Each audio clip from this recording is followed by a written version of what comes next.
Sisters, we've all turned up the radio to hear Brother Jimmy Lakey, from coast to coast and shore to shore. Now raise your voice, oh let us all Jimmy Lakey, get out of bed, Jimmy Lakey, raise your voice, Jimmy Lakey, Lakey, hey, can't live without it with Jimmy Lakey, Jimmy Lakey. Well, top of the morning to everybody. How's everybody doing? It's Christmas week in America. Aren't you excited? The 22nd day of December, year of our Lord 2025, heading to the home stretch of 2026. But hey, we got to get through Christmas and we're going to do it together. 2 more shows this week. We'll do today and tomorrow, and then we'll take the rest of the week off. And then we will do 2 more next week, and then we'll take the rest of that week off as well. So you get me 4 more times before the dawning and the beginning of 2026. And hope you enjoy every stinking moment of it, because I know I will. I'll enjoy every bit of it. All right, good to have you here on the show. I just looked at my show sheet. I have 1 correct guest on there, and the other 2 are from last week. I guess I forgot to hit delete on some lines there. So, producer Chad, I did send that over to you, and ignore those other guests. Dennis Neal was last week, and so was Doug Giles. So it's just a little mistake on my part, and I'll admit it, because if you don't admit your mistakes this week, it's going to be trouble for you, because Santa Claus sees you when you're sleeping. He knows when you're awake. He knows when you've been bad or good. So be good, for goodness sake. I'd say that to you. I got a video. I'm wearing my Rivers Promise hat on here this morning, doing that purposefully. Don't worry, the fedora is still right here, my friends. It's right here, right sitting where it should be. Sits on the broadcast desk. But today I decided to go for the Rivers Promise shirt because I want to remind you that we got a great video to show you from part of our Christmas party that we had there at Legacy Christian Academy. Many of you were a part of it just by donations and support, and there's still time to help out a kid for Christmas. So we'll show you that here in just a minute. It will you'll enjoy it. You will enjoy seeing some of the faces of the kids that you support through your prayers and or your donations to the charity Rivers Promise, which is again listed behind me and on my hat as a constant reminder that you should participate. If the Lord leads you to do so, I would appreciate you doing so. All right, top stories in the news. Donald Trump is Colorado on Trump's naughty list. That's the question. We'll get to that headline here in just a moment. Donald Trump has also made a big energy announcement, an announcement on energy and the Green New Deal. We'll talk about that. A couple of stories from the NFL, just some observations. It's football time in America. Always is football time. Always enjoy this time of year. And how's your team doing? My team, officially the Dallas Cowboys, got eliminated in technicality over the weekend when the Philadelphia Eagles decided to win a game, and that eliminated the Cowboys. It's not surprising. I mean, we Cowboys fans deal with disappointment. We're fully prepared for it. When that moment of mathematical disqualifying for the playoffs comes about, we're used to it. We're absolutely used to it. We know it's going to happen. It's just inevitable. So it's like it just prepare for it every season. And so that's happened. I watched the game with some Broncos fans yesterday. And I always said when I became a Broncos, a Colorado resident, Broncos were always my second favorite team growing up. But I just can't do it anymore. I cannot do it, and I'll have to tell you why. The kvetching, the bitching, and the moaning that I heard from Broncos fans yesterday was just it's off the charts. They are almost as whiny as Eagles fans, and their expectations go way high. Oh, we had a big winning streak. That probably means we're the best team ever to play the NFL. Why don't you just play the next game? Now, why don't you just do that? That's the stuff that drives me crazy about every fan base in America. If you want to be a legitimate fan, just say, I think we're pretty good. We got a chance. We got a long ways to go, as opposed to we're the best ever and the referees suck. I don't like that. If I could blame the referees for 30 years of the last 30 years of the Dallas Cowboys, believe me, I would. But I'm a man of principle, and I know where the blame really lies. And sometimes you have bad weeks, bad decades, bad seasons. I get it. I mean, I've been there. So anyway, so NFL news, I'm going to get to that here in just a moment. The Department of Justice is suing some states, and not just Democrat states, some red states and blue states. Get to that one as well. Eric Swalwell, that disgusting little man who liked to go bang, bang on Feng Feng, the Chinese spy. Remember him? Well, he's got some problems, and the media is desperately trying to cover them up, including where he lives, and just all sorts of issues. We'll do about Swalwell here on the program.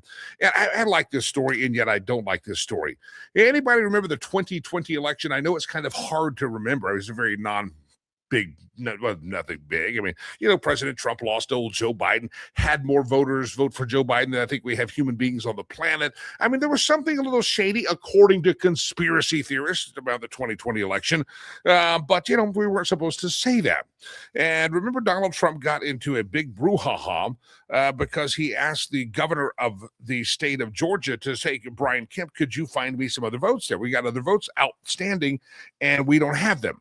And it was a big brouhaha, and Brian Kemp said, we run very honest elections in our state, doggone it.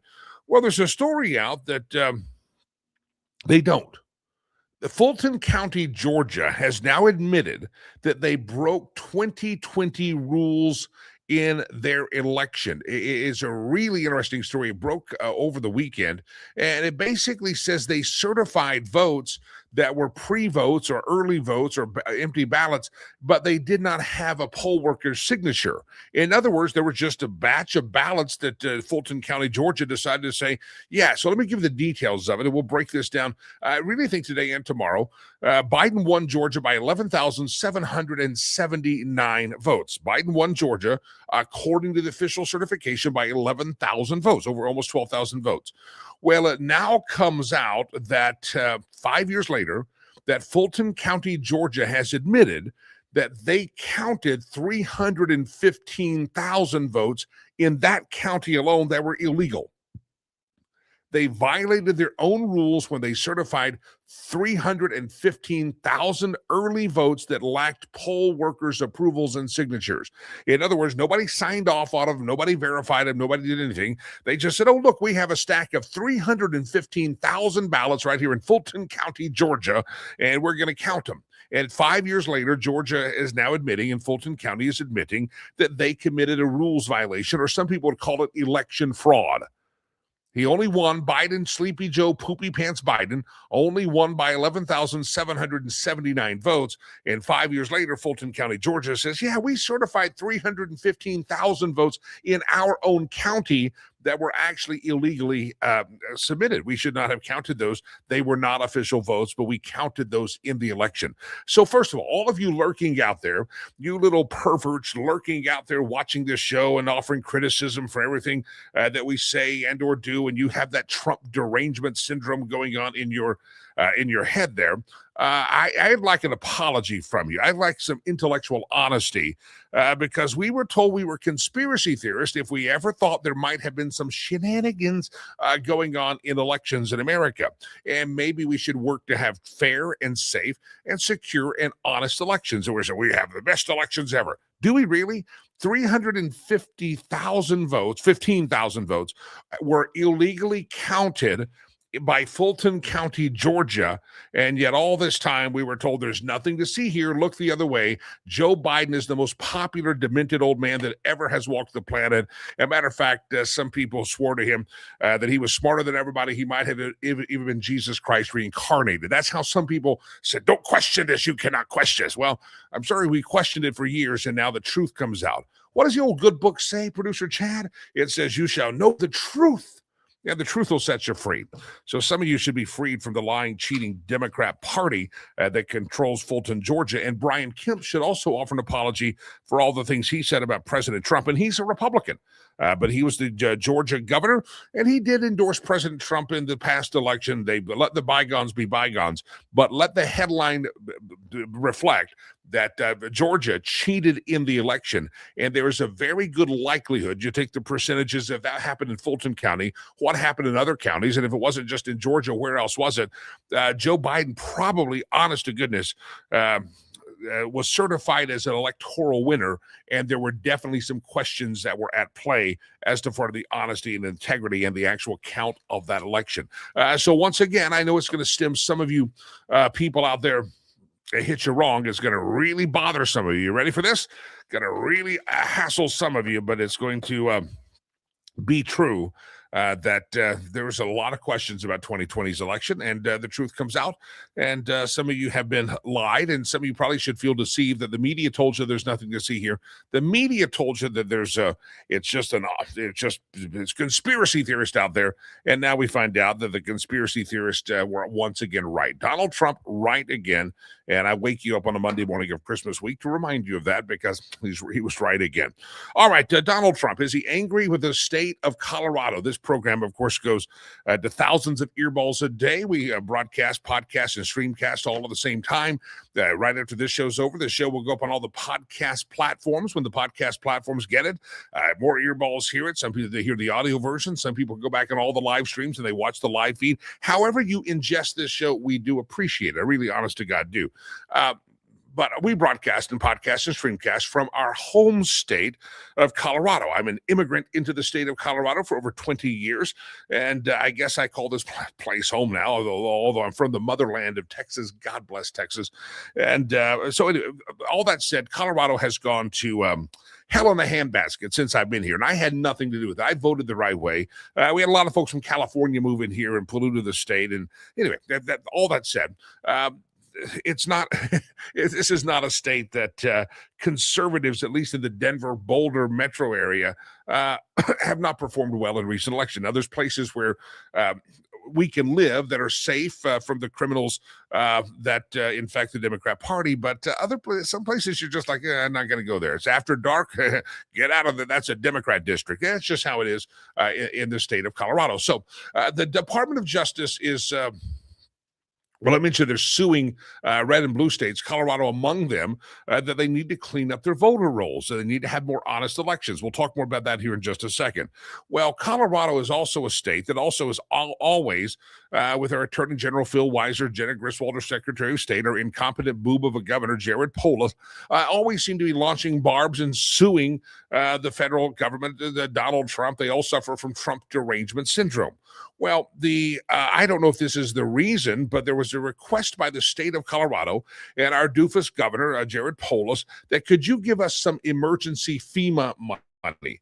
I didn't even remember this because this was not on the front range, what we call the I-25 corridor of Colorado, but there was some flooding and storms that happened across southwest Colorado back in October. and letters from the Polis administration said, please, we've had wildfires, mudslides in August, and then we had historic flooding across southwest Colorado in October. We need some money from the federal government. Polis is now upset because the FEMA and the Trump administration have said, no, you're not going to declare this a disaster. We're not going to give you a declaration of a disaster. Polis, in his quote, says Coloradoans impacted by the elk and leaf fires and the flooding in southwestern Colorado deserve better than the political games that President Trump is playing.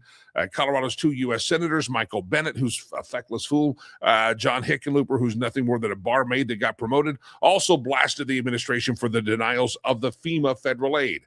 FEMA's denial of Colorado's request for federal disaster assistance is unacceptable. One of Bennett's proteges, I'm guessing, wrote on Twitter, because I don't think Bennett could spell.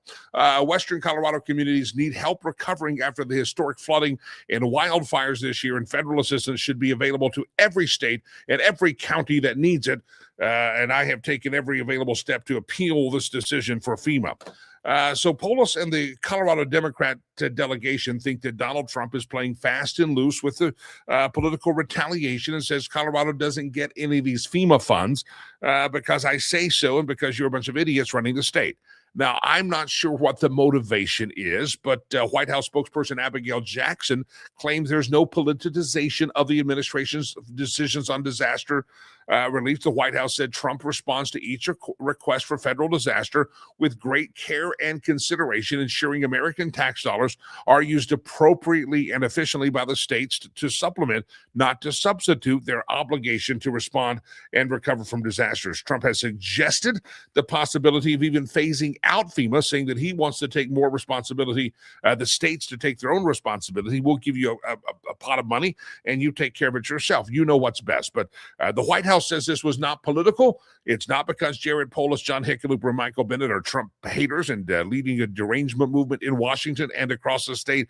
I don't know. Maybe if you're watching in Colorado, listening in Colorado, you'd like to comment on that, especially what we call the Western Slope. That's the other side of the continental divide. If you're out of state, we'd love to get your take on that. But Trump has said, no, there's no disaster money for you in the state of Colorado. Now, I remember the names, and producer Chad may be more well-versed on this than I do, but this is kind of how Colorado works. Probably a lot of folks listening to me in Colorado didn't even know about the flooding, or they didn't know about these fires, and didn't even know there was a request to have a national disaster, a federal disaster relief, because the news media in Denver does not really cover the entire state. They only cover Denver. So anyway, give me your thoughts on this whole thing. I'd like to get it. President Trump has said no to the great state of Colorado. And is that political retaliation, or is it something that's just like, just because you call it a disaster and just because you say you need federal funds, doesn't mean you should get them. I've reviewed this carefully and slowly, and you can't blame the guy. I'm not saying it is politicization, but when you have senators that are as feckless, foolish, and idiotic as our senators, and you have them saying the things that they say, and the lawsuits that come from the state of Colorado, it's always very nice, isn't it, that all of a sudden, after all the mean things you said, you come with hat in hand and say, please, can I have something? And the answer has been no. So if you live in those parts of Colorado, love to have you jump in on that conversation. But Jared Polis has been denied by the Trump administration on federal aid. Oh, I got a question for you. Is secret stashes, almost said Secret Service. Anybody got a secret stash? I'm talking about, we had a boss in radio one time. She was an idiot, and she got hired, and we had her one time. And when they finally fired her, showed her the door, we went in, and we had to help. We were in the office sitting there like, oh, ding dong, the witch is dead. And they started opening up the drawers and the cabinets in her office. And one of the reasons she had gone psychopath is because she had secret stashes of booze ever, because we were all go to meetings with her and say, this woman has to be drunk half the time. She would say one thing in one meeting and then scream about the same thing the next meeting. And it was really almost schizophrenia. And turns out she was drinking on the job, and she finally got fired for that. And persona non grata. Good riddance, you old witch. We wish you best and hope you went to recovery. Nevertheless, she had a secret stash of booze. There is a survey out there, my friends, that I have to tell you about, that a lot of folks have secret stashes. But the most popular secret stash, especially in the holiday season, is emergency chocolate. New surveys say 33% of Americans have cracked open a box of chocolates that was meant to be as a gift for someone. 23% have eaten candy from their kid's stocking before Christmas morning. 36% admit to stashing emergency chocolate to help them get through holiday parties and family gatherings. 59% say they go to self-care, and that's by going to chocolate. 59% say their self-care during the stressful holiday season when it's all overwhelming and everybody's driving them crazy. They have a secret stash of chocolate somewhere, and 38% rely on that secret stash of chocolate that they hide. 38% of Americans say they hide their favorite chocolates from all the family members. And I have to ask you, do any of you have a secret stash of chocolate? I'd like to know the protocols. If you don't have to tell your hiding place, maybe you could. I'd like to know, does this relate to anybody? It does not to me. I'm not a chocolate guy. And so I started thinking to have a secret stash of anything. And I do remember growing up, and this is the closest it comes to the holiday season. I had some family members that were ranchers and farmers in Oklahoma, and every year at Christmas there was a local locker in their town, meat locker processor that made some of those fantastic beef jerky you ever had. It's really expensive for a kid my age. It's like $1 million a pound. It was expensive, and so it's a fantastic Christmas gift to get some beef jerky from the family that was out of state. That was wonderful, and I remember that beef jerky, and if you got some when you opened your Christmas presents at grandma's, you knew it was a big day, and you hid that. You hid it in your wherever you had to hide it, because that was your secret stash. And the goal was, my personal goal was always for it to last more than 1 day or 2 days. And maybe I could get some all the way home after the holidays so that my friends could taste this most amazing beef jerky. And so I oftentimes had a secret stash of beef jerky, because I knew if I sat it out in public or someone saw it, they'd say, oh, look, there's some of the beef jerky that's so fantastic, and they would steal it. So I don't know what your secret stash may be, but I'd love to hear if you have a secret stash of something. Bob says, I don't have a secret stash of chocolates, but my wife does. I keep a secret stash of cookies.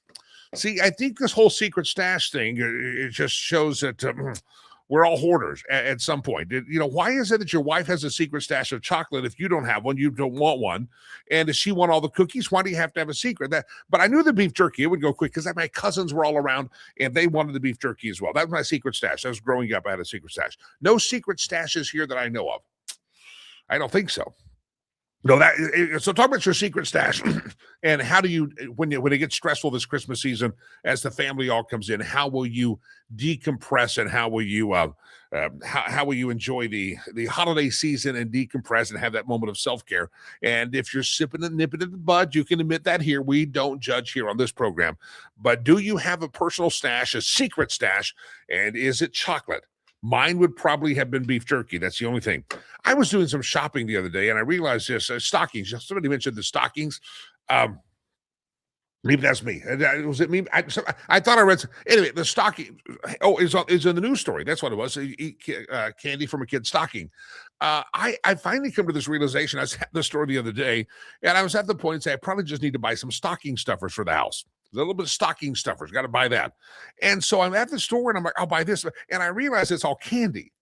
And the one thing, since my son was a little kid, he doesn't eat a lot of candy. And I guess that's good. The dentist like that, the cavities and all that stuff. He's kind of a health guy, and always has been. I mean, we were the ones that at Halloween, my son would go out trick-or-treating with the rest of the kids. And suddenly, months later, we still had like almost the entire batch of candy from Halloween, and it took his friends to come over and lay it out on the table and have them get hyped up on sugar, because my son would not touch it. And so I'm struggling. Maybe some of you have some gift ideas for things that go in the stocking. I know there's, put socks or something in there, but everything. I was walking the aisle of the store the other day, said, oh, I should grab some stocking stuffers, and everything there was candy. And I was like, I don't want candy. He's not going to eat the candy. I bought him for years. Every year I'd buy him one of those chocolate bunnies for Easter. And, I like the hollow ones, not the thick ones, so you break their ear off and you can see down to the belly of the bunny. I always liked those as a kid. And I don't eat a lot of chocolate now either, rarely, but I will have to tell you, I realized after 3 or 4 Easters that we had a growing collection of hollow bunnies that never got eaten. So he's just not a candy guy. So I've got to figure out the stocking stuffers for the gifts this year. All right, everybody confess. What is it? Stacy says it's not chocolate. She stashes coffee and Dr. Pepper for myself because I have different family members coming by all the time. That's a Texas person when you stash the Dr. Pepper. I know the feeling. I stash a Diet Dr. Pepper in emergency. It's in a case in my office that says break if needed in emergency. I understand. That's in the gene pool in Texas. It is. All right. Good to have all of you here. Jump into the conversation if you would. Love to, again, know what is your secret stash and do you have a secret stash out there? Couple of NFL stories I want to get to just to kind of update you on the news. I like to give compliments where compliments are due, and I like to also give fair criticism when fair criticism is due. I have never been, since he arrived at the University of Colorado, then got drafted by the Cleveland Browns, never been a big fan of the Shedeur Sanders. I've never been a big fan. I thought he was more full of himself than teamwork. He thought there was an I in the letter team. I just didn't like the attitude, had a horrible reputation on campus for being not a gentleman, but a real kind of a just jackass, parking his fancy cars on sidewalks inside the university and say, I'll pay the ticket. I'm a big boy. I can do it. So I don't like that kind of attitude. And I thought his skill was questionable. It wasn't necessarily top tier, but he's in the pros, right? So I've been critical. I'd like to take an opportunity to give a compliment to Shedeur Sanders because I've not always been complimentary. He faced a question. He's now through injuries and whatever, he's been starting the last couple of games for the Cleveland Browns. And I'm sure all of you wait with bated breath to find out what the Cleveland Browns are doing in a football game. Yeah, said no one ever. But so Cleveland turned the ball over in this game over the weekend. And I'll probably tell you because none of you saw it. They turned the ball over on downs with 5 minutes and 8 seconds left to go in the game. And then they elected to punt the ball with 1 minute and 55 seconds left in the game. And both times the Browns were only 3 points down. So a lot of folks are questioning the coaching decisions of the Cleveland Browns and said, listen, you only got 5 minutes and 8 seconds. Why would you turn the ball over on downs? Where was your play call? And then you get the ball back with less than 2 minutes and you decided to punt rather than go for it with 1:55. And so people are questioning the coaching ability of the Cleveland Browns staff. Well, they probably should, but it's not the job of the players to question that. Let the media handle that. That's it. So one of the reporters asked Shedeur Sanders after the game if he was going to talk about the play calls, and was it an indictment on him? Do they not trust him? They're trying to get to the bottom of it. And Sanders said with a smile, I know you can't be asking me that question. Come on, man. See, that's the thing. If we want to change the narrative, if we want to change the franchise, those types of things separate us. A lot of players get these types of questions. We want to be working with y'all. We want to be proactive. But when questions are asked us players and you're pinning stuff against pinning against each other, it's like, come on now. That rambling comment was basically Shedeur Sanders not going to English class very well at the University of Colorado. What he basically, I think, through the interpretation is saying, he's saying, listen, don't ask that question. You're trying to sow division on our team, and I'm not going to second guess the coaches. And if I did, I'm not going to do it with a stupid microphone in front of my face. So shut the hell up, you little idiotic sports reporter or reporter at whoever you are. So I just like to give the guy some compliments, and he handled that well. It wasn't eloquent, but he handled it well, and he did not play into the nonsense of a division that the NFL reporter wanted him to do. So good for him. I've also always said he's more about himself and his headlines, and in this one's, maybe it shows that dramatic fall in last year's NFL draft might have helped him understand that humility goes a very, very, very long ways. Anybody watch the Steelers game yesterday? This is about the San Francisco, the Pittsburgh Steelers. There was an altercation. A little altercation with a Detroit Lions fan. I don't know if you saw this. A Detroit Lions fan was on the receiving end of some wrath from the Pittsburgh Steelers wide receiver DK Metcalf. Metcalf was seen grabbing at the fan's shirt and taking a swing at the fan.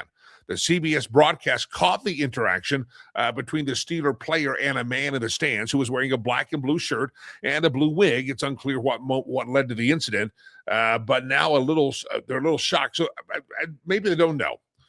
They don't know what happened. Metcalf wasn't penalized in the game as the cameras caught only the moment, by happenstance, but the NFL said it couldn't intervene. They don't know what happened. If anybody saw it, if anybody's heard, if you're a Steelers fan, love to hear what you've heard might have happened. Steelers coach Mike Tomlin had no real comment on that. Metcalf will be facing a fine or suspension over the incident is all that we know, but we don't exactly know what led up to it.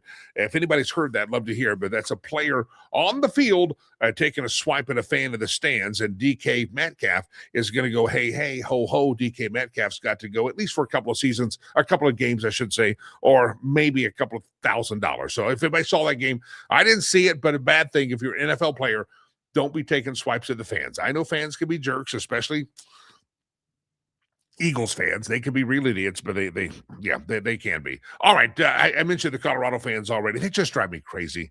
They thought that Trevor Lawrence was getting penalized too much yesterday.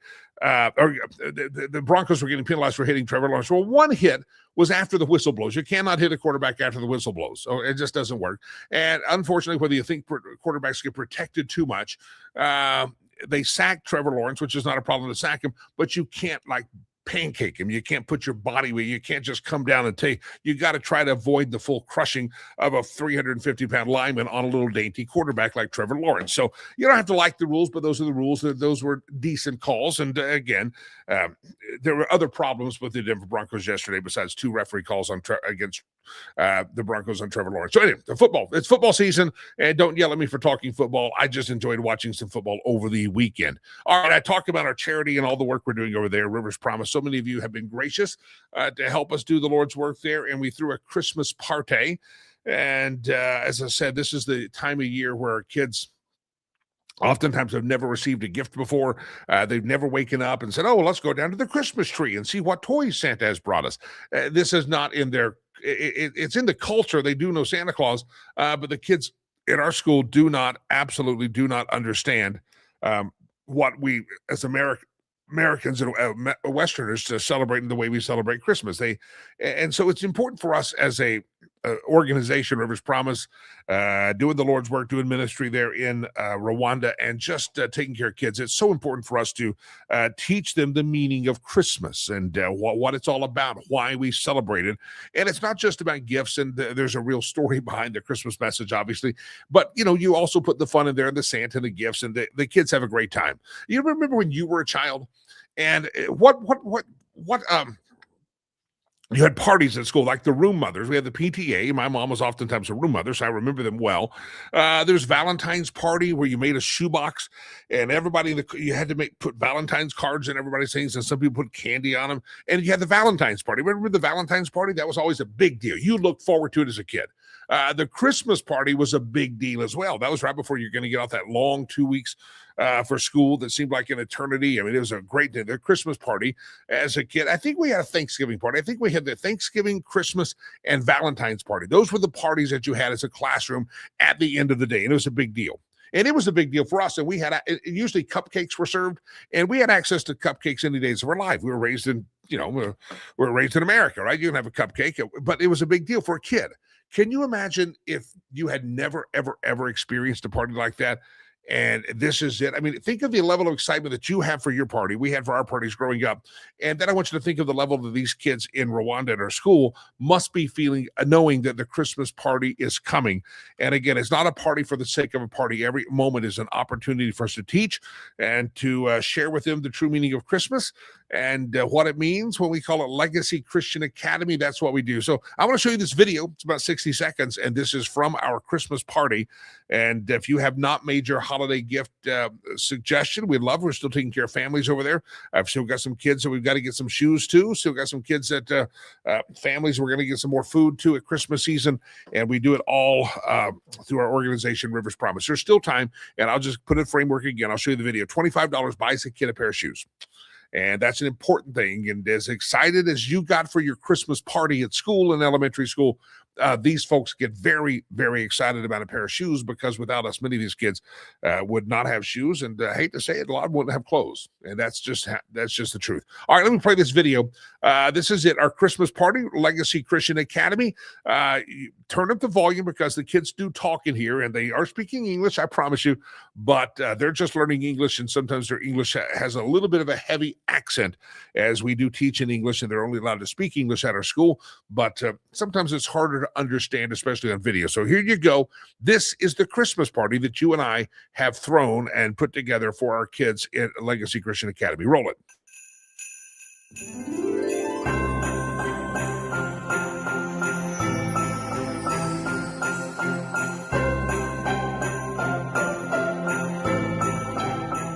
I will do it myself. But we are better together. That is magic of teaching. So build the future as a team? Yes! As a team, as a team, as a team. Thank you. Support, knowledge, empathy, teamwork, respect. My name is Merva Eragalini. We come from Rivers Promise Legacy Christian Academy. We are going to present for you a poem called We Are the Classroom. Poem. We are the classroom. We are the classroom. Loud and alive. Where minds collide and dreams arise. We are the chalk. We are the pen. We are the boat. We ride the way when days are dark. Thank you.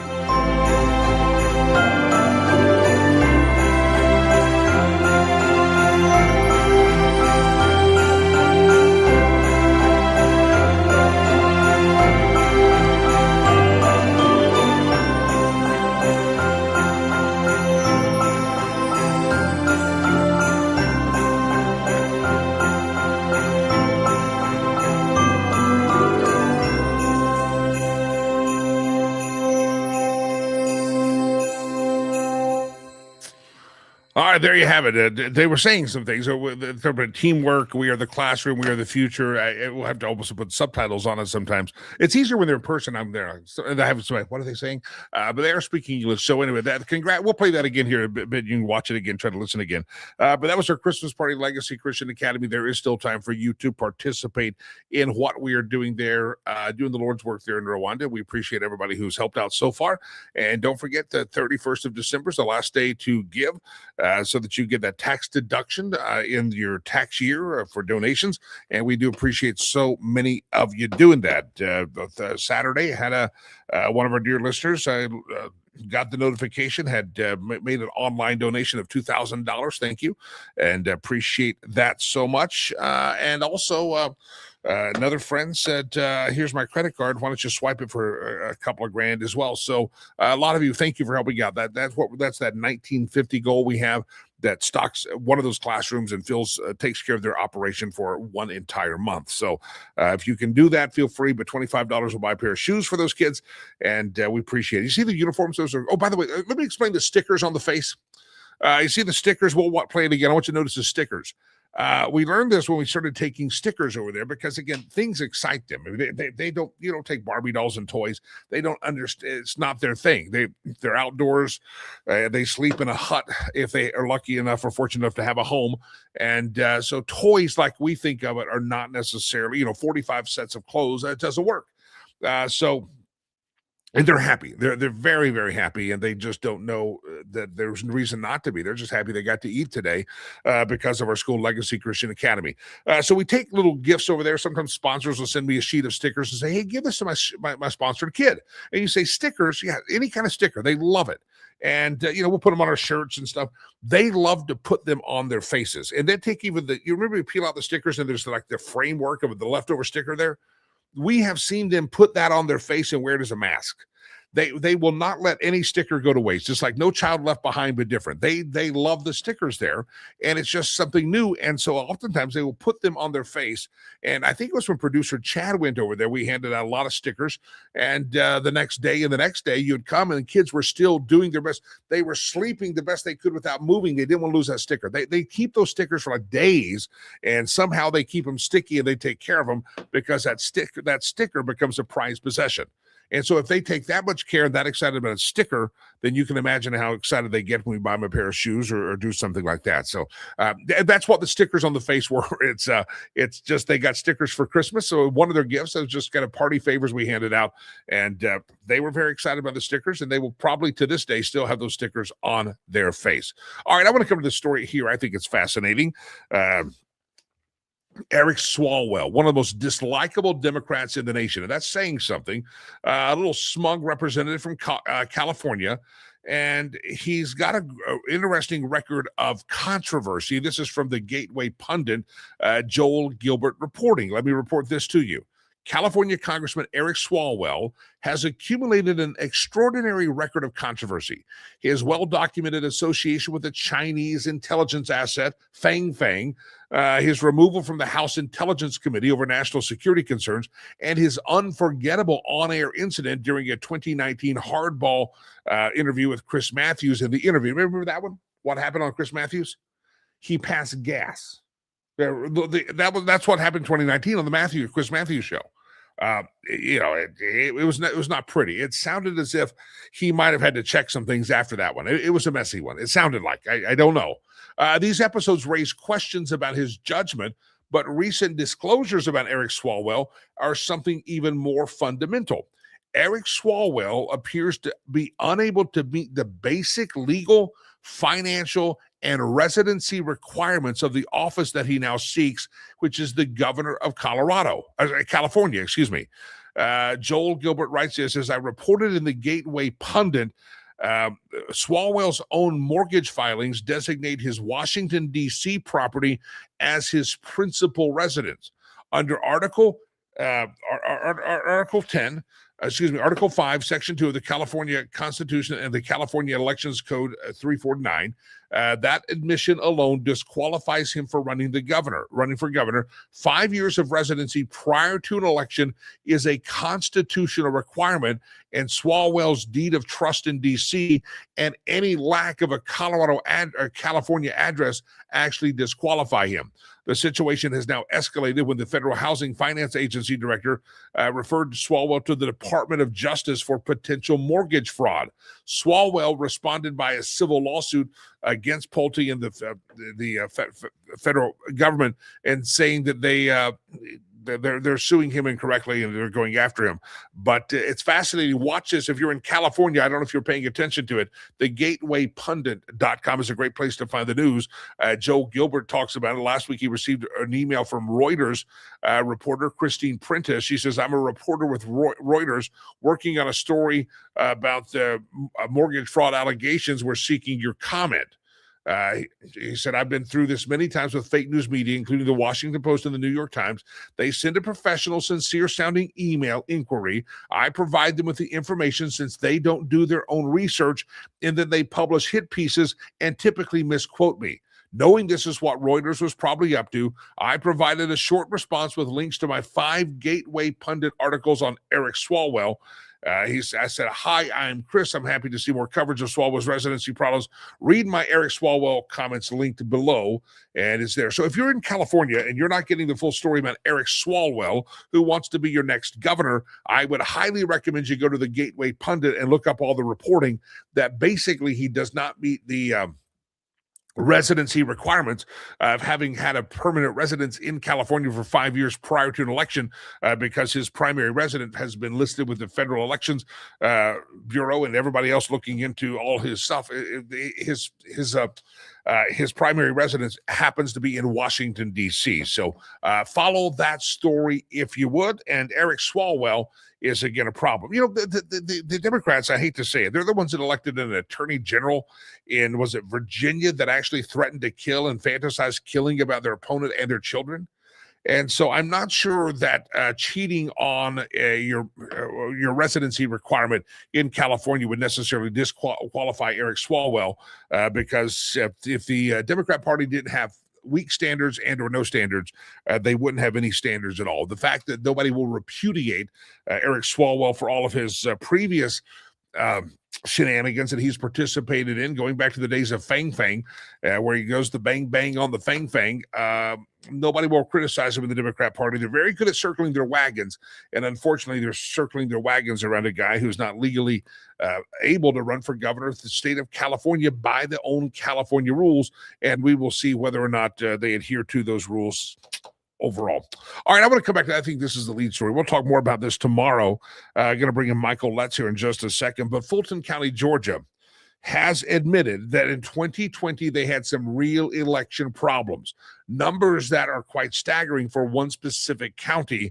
And Fulton County has basically admitted that they had 315,000 votes for president, 315,000 ballots that got approved and counted, but they weren't legal. They did not have the sign off of poll workers. In other words, they just found a batch of 315,000 ballots in Georgia, and it's going to be interesting to see if the media will even go to people like Brian Kemp, who's a Republican governor, and other people that called everybody conspicuous there in Fulton County. Any more votes in the state? And it was called conspiracy theories and election tampering and all this stuff, and bringing in the questionability. How dare you question the fairness and the sanctity of our elections here in America? You're doing great harm to the republic, President Trump. That was the line we were often told and or fed. And unfortunately, it turns out that President Trump was right, that Georgia and Fulton County were pulling some shenanigans in that election. And unfortunately, that was 2020. And welcome back, President Trump. And sorry you had to leave because Georgia cheated. Yes, that's kind of how it goes down. All right, good to have all of you here on the program. Jimmy, it's my name, and a pleasure to be here. Another programming note: if we will be here tomorrow, and then we'll take some time off for the Christmas days, come back next Monday and Tuesday, do 2 more shows, and then we'll kiss you goodbye through the end of the year. The question of the day, if you see some weird comments talking about secret stashes, the question of the day is, do you have a secret stash? 38% of Americans say they do sometimes keep a little secret stash of chocolate, and they hide it from the rest of the family. And when the Christmas stress hits, they go find that secret stash and take a little bite of it off. Jim says, my stash is the bag of Cheetos. You know, the reason you have to have a stash, a secret stash, is because someone's going to eat it. And I guess why not buy enough Cheetos and everybody else can have them and you can have yours? Why not buy enough chocolate? I don't know. There's something about us, just human nature, that we like to kind of have a little secret thing. It's not like you couldn't go buy another cookie or not a piece of chocolate, but you have your chocolate, and that's what you want to have it when you want to have it. So I just find it interesting, the whole stash thing. Because people do. 38% of Americans say they have a secret stash, and they'll break someone's hand if they try to get into their secret stash. Cheetos, I never thought of that one. Oreos, I could see Oreo cookies. Yeah. All right, good to have all of you here on the show. Ladies and gentlemen, this Christmas week, let's welcome in the man who we love having on as often as possible. His name is Michael Letts, investusa.org, investusa.org. Michael, good morning to you, sir. How are you? Well, good morning to you, Jimmy. It's always a privilege to be with you, and thank you for the opportunity. Do you have a secret stash of anything there that you kind of want the family? By all means. Put it this, I have a secret stash of protein bars. And here's the reason why. You know, I was a national weightlifting champion in the 80s, and the missus thinks that I'm too old for it now, and she wants me to give it up. So I have to have a hidden stash so that I can sneak and make sure I get my protein allocation in every day, because I'm not giving it up. I'm not going to do it. She's not, the missus is not feeding you enough protein, is what I'm hearing here. She doesn't even feed me dinner, Jimmy. I'm guessing she's not in the room today while you file this complaint publicly. She's in the room next door, but you can't hear, so we'll leave it at that. She can't hear. I was going to say, I know the situation there, and you ain't filing this complaint if she's in the room. You're like, oh, I love it. Right. It's wonderful. Yeah, you don't want to be in trouble on Christmas. Michael Letts, it's great to have you here. The secret stash question. Somebody says good scotch and cigars. They have a secret stash of that. That's good. That's probably a good choice as well. A very, very, very good choice. Michael, real quick, let's get some news here. But what happens at the Letts household this week for Christmas? Is it a low key? Is it a big hoopla? What do you do here? Oh, well, unfortunately, there are grandkids, so we'll be making the rounds. You would think all the grandkids would come here, but Since it's just the missus and I, they expect us to drive around to all their locations. So that's what we'll be doing, spending most of the day on the road. So we be driving and eat, take a protein bar for the road. It may be tough to find one along the way. I'll take quite a few of those for the road. She sleeps anyway, so she won't know any difference. That's good. All right, let's dive into a couple of topics here. This Brown University shooter, we're learning more and more. This guy was here on a diversity visa. I didn't know we needed to import diversity, but evidently we do. We're learning more about it's really kind of some fascinating ties. I don't know if you saw this. Barack Obama is one of his followers on Twitter, and Barack only follows like 400 people, and he followed this this diversity guy on the visa. We don't know why. We're also thinking maybe he was motivated by anti-Semitism. This is like an onion we're peeling about this guy. Well, let's take a look at how all this is being transpiring and what happened in the investigation. You notice Brown University was not forthcoming, Jimmy. I don't care what they tell you. They were not forthcoming. They were not cooperative. They tried to scrub his social pages, etc. And why is that? Because of his Muslim Islamic jihadist connections. And that's, he was part of that organization. Now, let's tie in what you just said about Barack Obama. And, Barack's obviously Muslim and obviously part of the Muslim Brotherhood. This gentleman's part of the Muslim Brotherhood. So there's a connection there. But it goes even beyond that. And here's where we are asking for some action, shall we say. It's amazing to me, Jimmy, that this Brown University, and it's not just Brown University, let's talk about all the higher education universities. They've got an $8 billion endowment, okay? Where are they getting that money from? Well, a lot of it's coming from foreign countries, i.e. Qatar, Saudi Arabia, Iran, Syria, and other places that are avid enemies of the United States, that are hotbeds for Islamic jihadism. And what do they do when they donate the money to the universities? Think they give it for free because it's gathering dust on their shelf and they're just trying to do a little spring cleaning? Of course not. They give it to these universities for one purpose in mind. They get them to establish Middle Eastern programs, colleges, Middle Eastern programs. They provide all the professors. Now, what are those professors teaching to our young people who are going to these universities? Anti-Semitism. They're teaching death to America. They're teaching how the American way of life is a perverted way of life. It should be dismantled, et cetera, et cetera. So they're getting foreign dollars to do that. First question I would have, Jimmy, and I'm asking the Department of Justice, we need to take an investigation into all higher educational institutions. Where are you getting the foreign money from? What are the strings that are tied to it?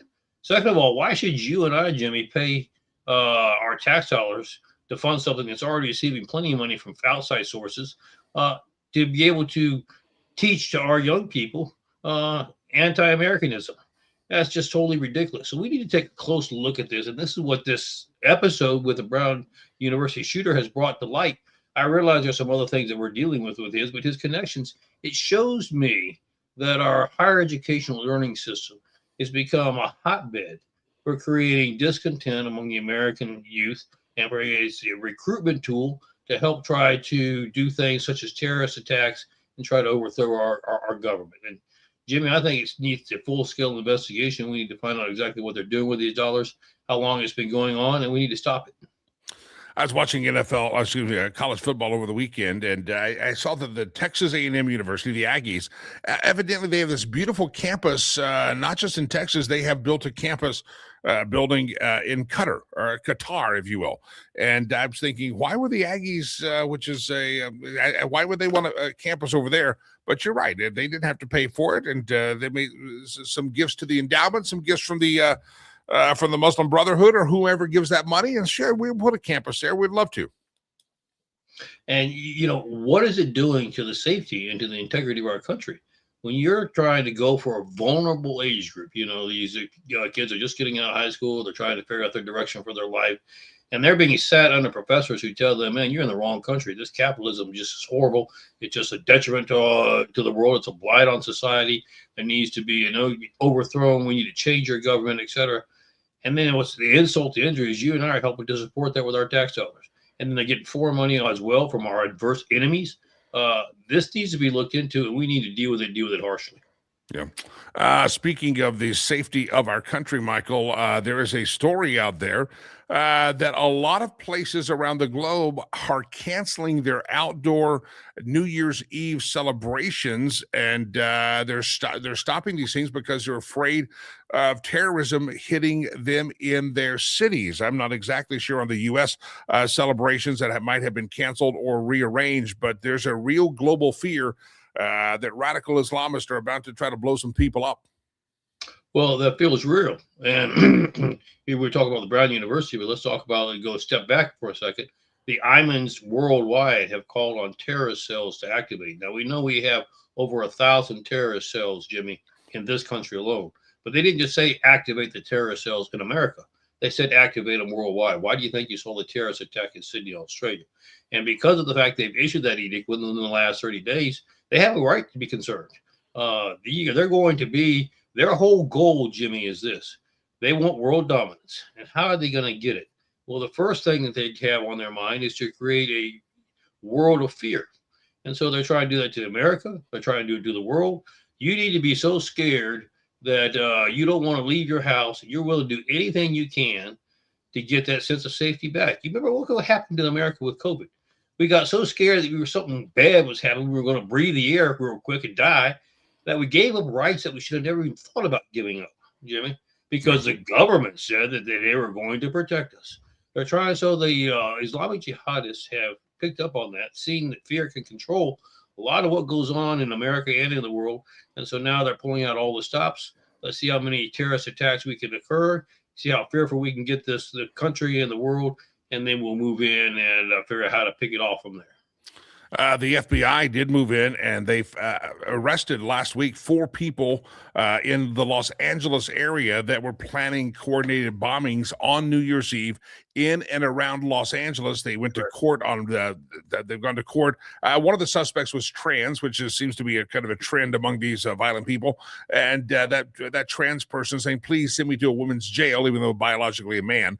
But just a weird group of people that were planning bombings in Los Angeles, and thank God we caught them. You hope to God there's nothing else being planned that we haven't caught. Well, let's take a look about that for just a second, Jimmy. Actually, we picked up another. It was 5 that we picked up in Los Angeles now. We brought in another who was doing the same thing.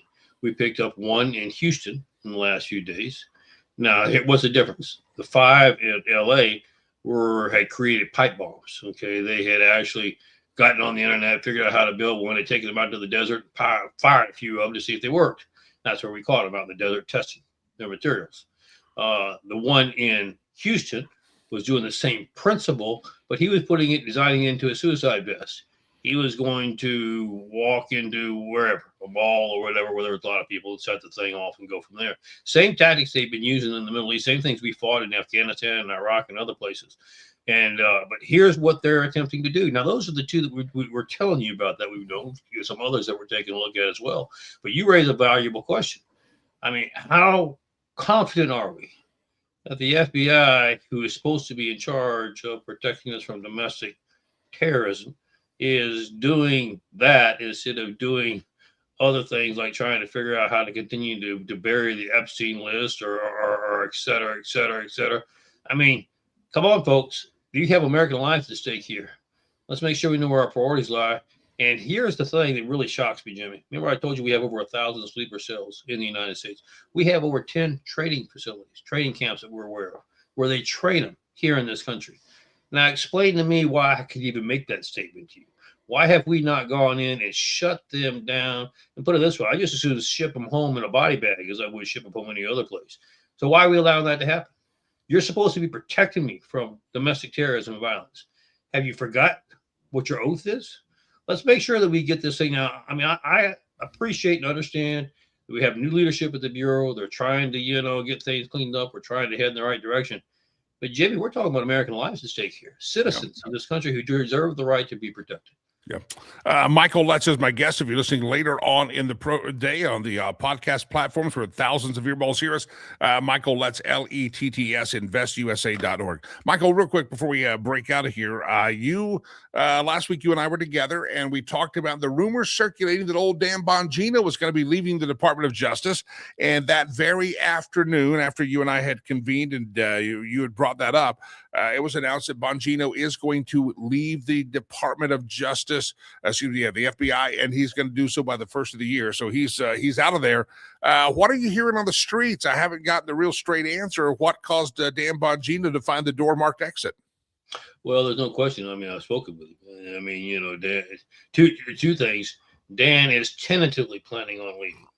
It's not finalized yet. I mean, but he's given his notice for the middle of July. And when you say, why is that important for me to say that? I said, Dan, there's some major issues that we have on the horizon in January in terms of indictments. I mentioned, I think, on your show, Jimmy, about former president, et cetera, et cetera. I said, can you hold on just a little longer? And I understand why you want to head out the door. You're frustrated, just like the rest of America is, that we're a lot of talk and we have not done the indictments that are necessary to get the job done. You're a man of action. I respect that. I said, you've also got the standpoint that you're doing it by yourself. You don't feel comfortable in having your family there because of security reasons. So I get all that. But can you hang on a little longer? Because we need you. And we're going to see what happens. I think, and you can't blame him for this, is I would expect him to say, okay, but I'm not going to retract what I said. So in other words, if you come through in the first part of January, we can always have a little powwow and figure out how to modify things. If it's more talk, then my mind's made up and I'm out here, and I respect it. Yeah.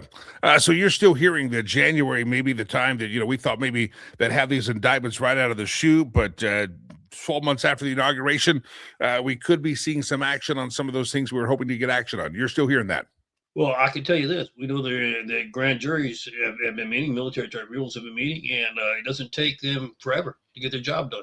There's a lot of evidence that's been presented, but this evidence is black and white, Jimmy. It doesn't take, a 2-year-old could figure this one out.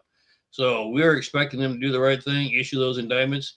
And the only thing I won't try to be pressing on is once those indictments are issued, don't you dare sit on them and try to keep them warm like a bird on an egg. You get those things served immediately, and let's make sure the media knows about it so they can follow and watch them being handcuffed. So what I'm hearing, and I think I heard it right, Delilah, to make sure, you said grand juries are impaneled and military tribunals. That they use. We have the backup, yes, sir. Wow. Michael Letts breaking the news here with us, and we appreciate that. We'll be obviously following up on that as it develops. Michael Letts. Michael, I hope you enjoy your Christmas touring around. Enjoy seeing the grandkids. I'm sure I will. I'll enjoy the change of scenery. Let's just put it that way. Back and forth.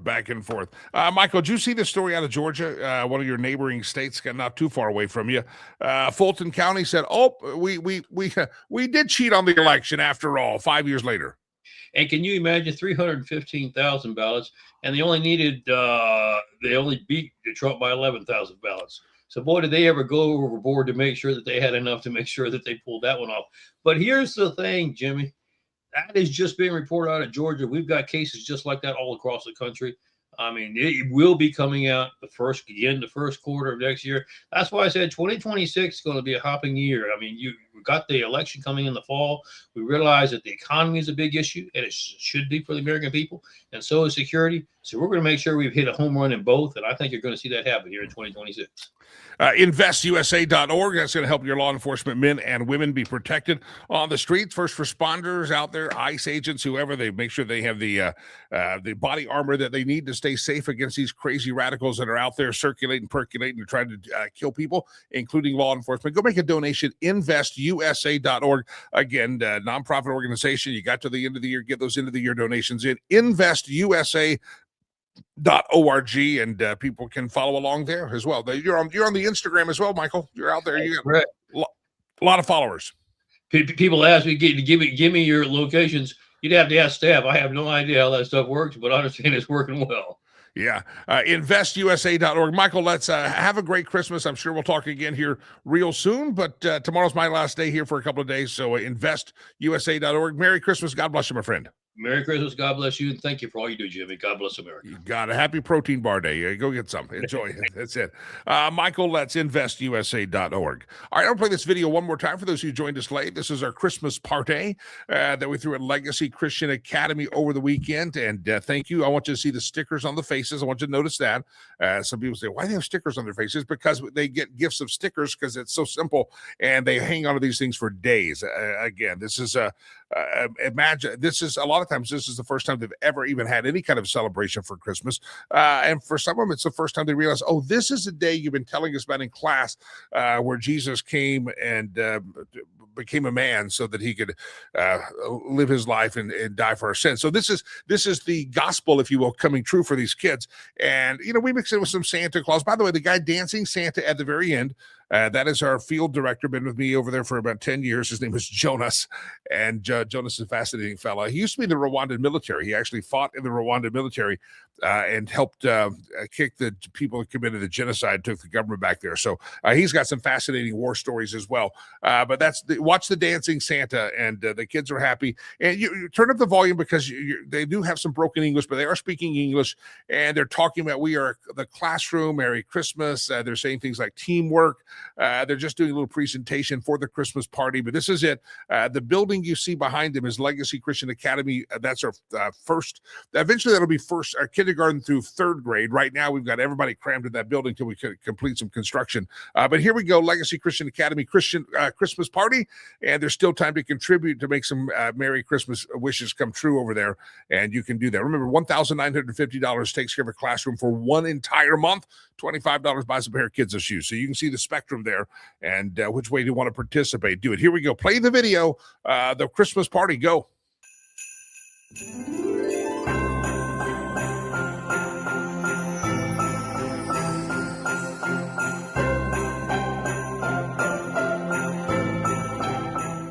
will do it myself, but we are better together. That is magic of teaching. So build the future as a team. Yes! As a team, as a team, as a team.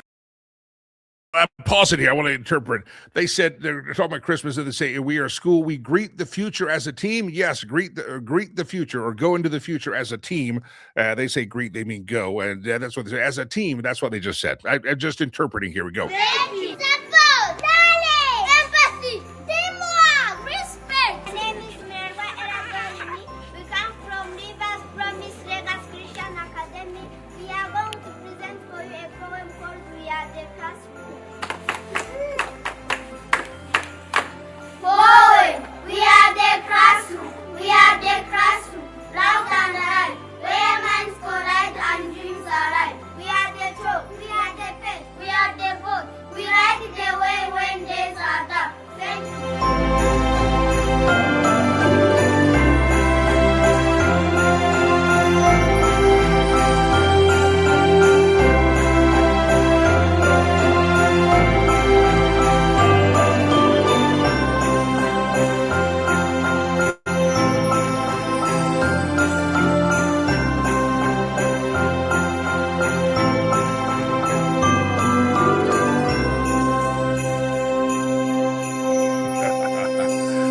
Dancing Santa. That's our buddy Jonas. He's a field director.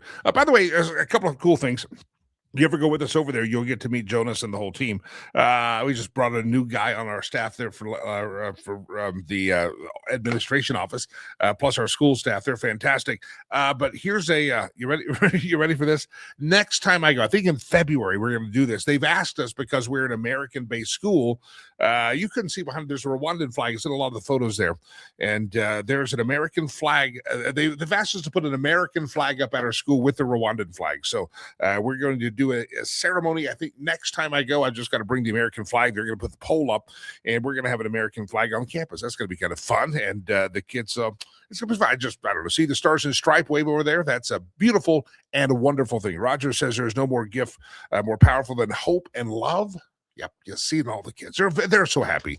I woke up this morning to, I think, 87 photos sent to me, and I haven't gone through them all. I just grabbed the video. That's all I did. I grabbed the video. I haven't even looked at all the photos yet, but we have a little photographer guy that he's a great guy. Israel. You ever go with us to meet Israel as well? He's a hoot and a holler, and he helps our videos over there. So anyway, that's it. Make a donation today, riverspromise.org. We're still giving some hope and love, and again, education is the ladder these kids will use to climb from the pit of extreme poverty. And without us and Legacy Christian Academy, the poverty would be gripping and real. And you can see they're just happy. They're singing. They're doing speeches. They're talking. They're communicating. They're coming a long ways. And that school's come a long ways. And we got more to do. And we'll be talking more about it. So if you want to make a donation today, riverspromise.org. I'll share some more video tomorrow. Hopefully, I have it. I'll share some more photos and videos of it tomorrow, and we'll send it out in a newsletter here in just a bit. If you're not on the newsletter, go to riverspromise.org or riverspromise.com. Scroll down and you can sign up for our online newsletter. We would appreciate you doing that indeed. All right, ladies and gentlemen, time for the stolen meme, the intellectual property thievery that we do on the show every week and every day. But before I do, I want to remind you about Sherry Cree. I know it's holiday. I know Christmas is days away. But one of the things we've talked about with Sherry the last couple of days and weeks as she's come on the show is that you could actually, my friends, package up a little box and give your niece, your nephew, your son, your daughter-in-law, whoever, a free consultation with Sherry Cree. It won't cost you anything, but it's a very valuable thing for first-time home buyers. She would love to sit down in person and or via the phone with a consultation. Say, hey, I'm giving you 30 minutes with the best realtor that you will ever find, and she's going to help you get your ducks in a row to buy a home in 2026. And I also want to remind you, that's a great gift, a serious, legit gift that you can give away, and Sherry would love to have that half-hour consultation and conversation via the phone or however they want to put it together, and she can help those first-time home buyers get ready, and maybe 2026 is going to be the year they get to buy a home. Also, I want to remind you another key point as we head into 2026. If you've been thinking that next year's when you want to sell and or buy, next year's your year, you need to have the time frame depending on what you want to accomplish as to when. If you are going to be selling, Sherry and I have talked about this on the program, you want to get that home up for sale probably quicker sooner than later. If you're a buyer, waiting can become more of a buyer's market, but selling up front, there's a lot of demand, and a lot of folks are making a lot more money if they list that home instead of waiting until March, April, May, get that home listed in February, March. And so they could be a big deal. Have the strategy in place, and you can have that strategy session even before the new year hits. So reach out to Sherry. Sherry Cree, our great friend, homeswithsherry.com, homeswithsherry.com, and be sure to, again, don't put off till tomorrow what you can do today. Have that conversation. Even if you want to get on the calendar for next year, go ahead and get on the calendar with her next year. But feel free to offer those Christmas consultations. Call her up and say, hey, I'm going to offer a Christmas consultation to my kids because they need to buy a house, and she'll tell you how to phrase it. It'll be good, and they'll thank you for it because they're going to get ready to achieve the dream of home ownership. Christmas season is very much about generosity. Sherry, of course, is a friend of the program. She did some matching funds last week for $500, which we hit that goal. And she to support our Christmas drive there. We appreciate that. Sherry takes a portion of all of the proceeds of a home that she makes on a commission, and she donates a portion of her money to a charity of your choice. She also looks out for seniors, first responders, veterans, military folks. She will make sure that you are taken care of. She'll lower her commissions just to make it more affordable, leave more money in your pocket. So homeswithsherry.com, I-25 corridor of the state of Colorado, from Boulder to Denver to Fort Collins to Greeley to Aurora, Longmont, hello, Thornton, hello, all of the places. You know where you're at. Westminster, she can help you there. Arvada, good morning, Arvada, how are you? So anyway, reach out to her. And by the way, if there's an area that she thinks someone else could serve you better, she has a free referral service. So feel free, don't hesitate, reach out to Sherry, homeswithsherry.com. All right, the question of the day was a fun one. A lot of you have secret stashes I didn't know about. And do you have a personal stash, and is it chocolate? A lot of folks have Cheetos. We've had Cheetos hidden. We've had Dr. Peppers hidden, because the family's going to come over. They're going to start stealing your stuff, I guess is what you got to do. And you're like, no, you're not going to steal my stuff. I'm going to keep my stuff to myself. Thank you very much. So do you have a secret stash? What is it?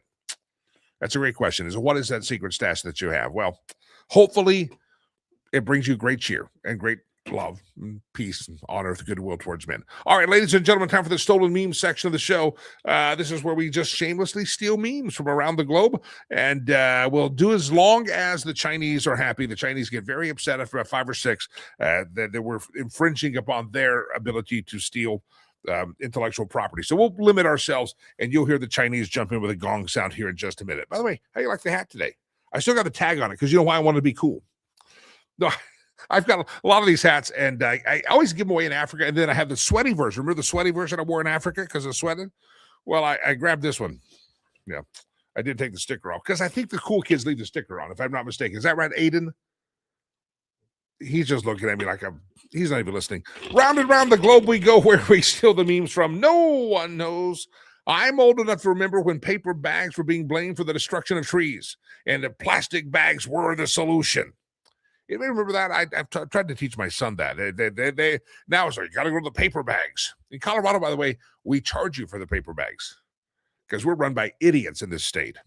That alone probably should keep Colorado from getting that disaster. If we're going to declare Colorado a federal emergency disaster, it's because of our governor. It's because of Hickenlooper and Bennett, our senators. That's what made Colorado a disaster. Forget the flooding and fires. Those people have made us a disaster.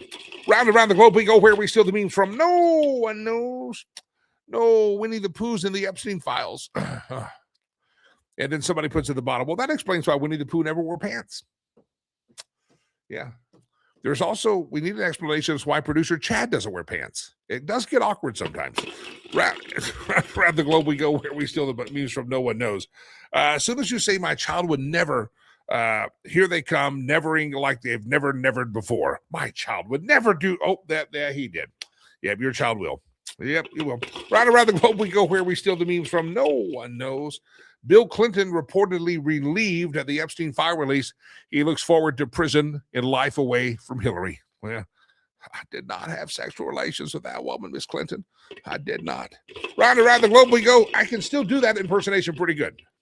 Why give Santa milk and cookies when you should give him chips and salsa? We should do that question. Santa, what do you want your kids or grandkids to leave out for you? Yeah. I used to get Oreos. Well, Santa used to get Oreos. He knew. My son knew. Round around the globe we go, where we steal the memes from. No one knows. To the brave unvaxxed who are somehow still alive, making it through their 6th winter. Cheers to all of us. I know they said we wouldn't survive, and yet here we are through our 6th winter. I'll drink to that, but I'll drink to a lot of things. Oh, by the way, those of you who donated that $25 or more, your red mugs go out today. Bright red, Christmas red. They ship today. Like probably now. All right, here we go. Oh, got to do that again. Sorry. Round and around the globe we go, where we steal the memes from. No one knows. This is from the Twitter feed of James Hamblin. It's funny how airlines delay and cancel flights at the last minute for no clear reason and shrug it off like life is unpredictable. But you'll get there eventually. But if you try to reschedule a ticket 6 weeks in advance, you're like, the penalty is $250 for your first child. Isn't that the truth? The airlines bully us. We're delayed. I'm sorry, we had a mechanical issue, and you're going to get there eventually. Just be happy you get to fly with us. But you want to change that ticket 6 weeks in advance. I'm sorry, it's the cost of the fare and plus a penalty. Or you can just give your children away. Round around the globe we go, where we steal the memes from. No one knows. They're dumbasses, and then they're Colorado Democrats. That's true. If you don't know, that's our Governor Jared Polis. Governor Jared Polis, that's him. I think if you look up dumbass in the dictionary, is that the same photo? Maybe. Round around the globe we go, where we steal the memes from. No one knows. Oh, there it is, ladies and gentlemen. The gong has sounded, which means we have reached the end of the internet for intellectual property thievery, and we apologize for if you stole we try to give credit to the memes and stuff, but that is the stolen memes section of the show. Want to remind you, I'll reiterate this, we do have these red coffee mugs that say Rivers Promise, and some of those are going to go out today, too. I know Jeff, I know his name I saw in an envelope, and there's a couple of others that That just recognized for the chat rooms out there. If you give $25 or more, we'll send you one of these red, bright stainless steel Rivers Promise coffee mugs. They were donated by Corey and Melissa Clinton, two of our great supporters of Rivers Promise. Everybody at our golf tournament got some of these this year, and I have a few extras, so we're going to give those away. $25 or more, make it 50. That makes me real happy. Donation to Rivers Promise, and we'll send you a red coffee mug to celebrate the Christmas. And if you hurry up, that could go out in the next few minutes because Delilah has a Sharpie, and she's working on it right now. Delilah's writing. Are you? Oh, you're not working on that? Why do I pay her? What is she here for? Ladies and gentlemen, it's been a pleasure. Riverspromise.org, riverspromise.com. Make those donations, and we'd love to have you participate by the end of the year in helping those kids in Rwanda. All right, ladies and gentlemen, it's time for me to go. I know you're shocked by this. It's time for me to go bye-bye and enjoy my Monday. Everybody, happy Christmas shopping, whatever you're going to do today. If you're looking for who to send those gifts to me, don't send them to me. Send those gifts to Rivers Promise. The P.O. Box is on the website, and you can find it, and you can send a check if you want to do that. Yeah. Producer Chad likes cookies, so we always say, Producer Chad, send him cookies. I don't think he does like cookies. I'm just making stuff up. Send him cigars or tequila or whiskey. Something adult-like. That's what Producer Chad prefers for Christmas. Ladies and gentlemen, I mean this from the bottom of my heart. Tomorrow, final show before Christmas. I'll be here tomorrow morning. Don't miss it. Get the whole family. The kids, the grandkids are there. We'll even, I don't know, we'll tell dad jokes and not say bad words. And that way everybody can enjoy this show together as a family, as a familial unit. Nothing says we celebrate the birth of our Lord and Savior, Jesus Christ, more than watching Jimmy Lakey on the Christmas Eve show tomorrow. So be here tomorrow morning. Until then, God bless you. God bless America. I am Jimmy Lakey, also known as Jaime Lagos, south of the border. God bless you. I'll see you tomorrow, good Lord willing. Bye-bye.